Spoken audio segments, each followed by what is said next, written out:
Padala naman nyo sa PSA yung aming joint resolution ni Senator Tulfo. PSA, DFA. Tama? Akong susulat. Oo. Tapos, itong concern nila, suriin ng dalawang ahensya ng gobyerno, tumulong na rin ang DFA, lahat ng kandidato na nag-file. Ilang kaya mag-file?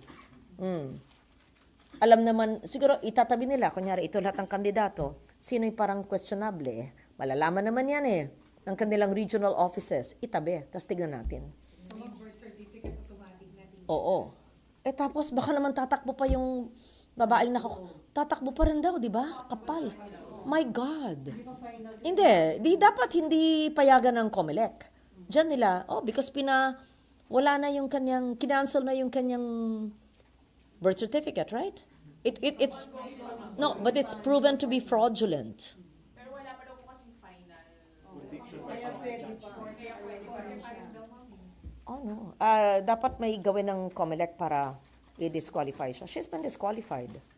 Ano yung dating sakaling may makalusot pa rin na isang Alice Go or this coming election? Sigurado nga ako, sa dami-dami niyan, hindi naman kailangan malay mo, konsehal, malay mo.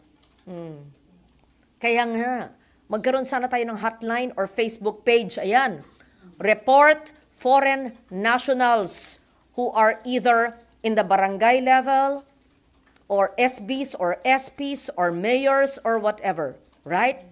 Report. Ilagay mo yung kilala mo, kapitbahay mo. Dito kailangan ng mga marites. Ayan, sa kada barangay. So, para tayong investigasyon, gagawin ko yan. Ayan, si Barangay Information Network.